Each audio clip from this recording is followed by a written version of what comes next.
Halo semuanya, apakah kalian masih suka bingung kapan harus entry yang paling akurat? Nah, di video kali ini kita akan bahas strategi kombinasi multi-time frame dengan support resisten dan candlestick pattern. Dalam strategi ini kita tidak akan menggunakan indikator buat memastikan entry kalian lebih tepat dan minim resiko.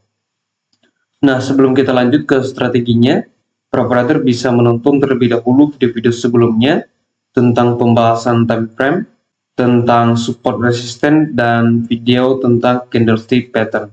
Ini berguna agar para operator mudah dalam mengikuti strategi ini. Nah, jadi langsung saja yang pertama kita perlu melihat time frame daily atau D1. Ini bertujuan untuk melihat tren utama. Nah, kalau misalnya kita lihat trennya, ini kita garis saja trend line-nya, dan ini mudah untuk kita ketahui bahwa trennya naik. Nah, jika tren di D1 naik atau uptrend, maka kita akan fokus mencari entry buy.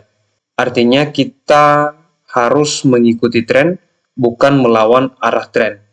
Jadi kita akan mencari entry posisi buy di time frame yang lebih kecil.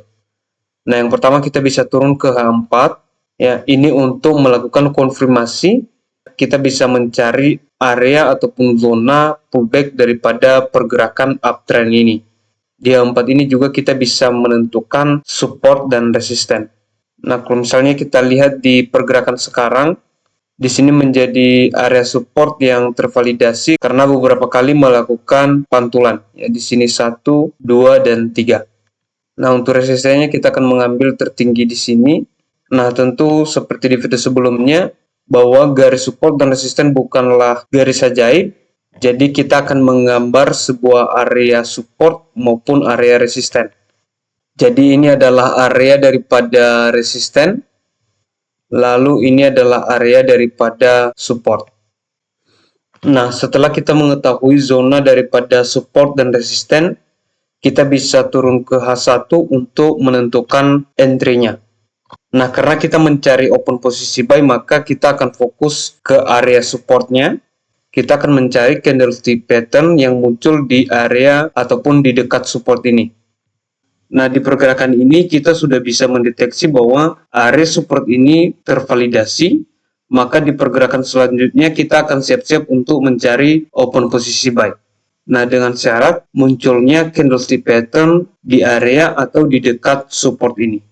Nah, kalau misalnya kita zoom sedikit, maka di sini kita bisa lihat kemunculan daripada bullish engulfing, ya, menandakan bahwa dominasi buyer sedang kuat.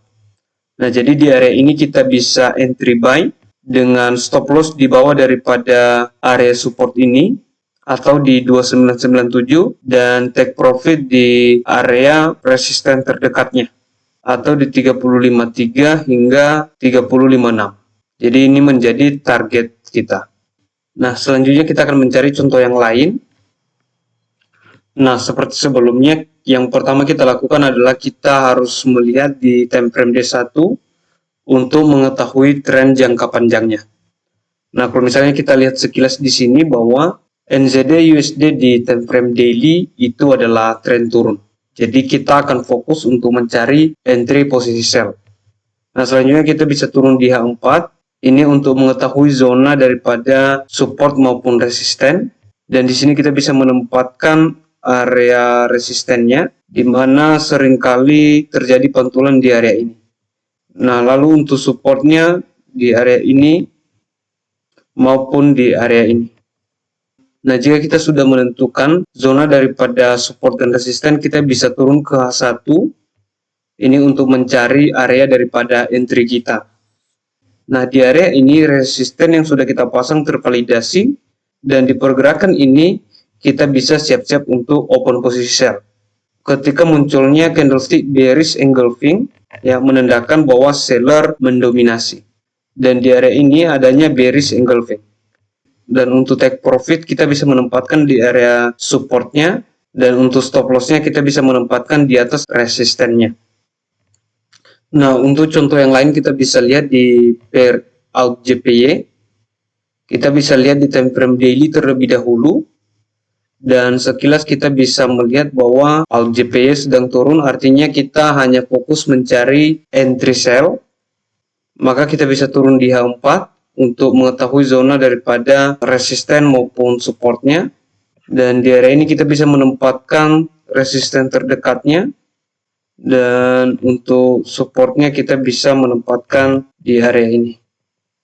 Nah, lalu kita bisa turun di H1 untuk mengkonfirmasi area entry-nya. Dan di time frame H1 ini kita akan mencari kemunculan bearish engulfing di dekat resisten. Nah, di sini teman-teman bisa lihat adanya candle bearish yang besar menandakan seller akan segera menguasai pasar atau mendominasi ya, dan harganya pun turun. Setelah meretest area daripada resisten dan munculnya bearish engulfing dan harga turun. Nah, untuk target profit itu di area daripada supportnya dan untuk stop lossnya di atas resisten. Jadi cukup mudah untuk menganalisa market dengan multi time frame, support resisten, dan candlestick pattern. Nah, ini akan lebih mudah jika para trader lebih sering untuk mencobanya di market. Nah, jadi sekian daripada strategi yang sudah kita bahas. Semoga strategi ini dapat membantu teman-teman dalam menganalisa market. Jika video ini bermanfaat, jangan lupa like, subscribe, dan komen. Sampai jumpa di video selanjutnya. Salam profit.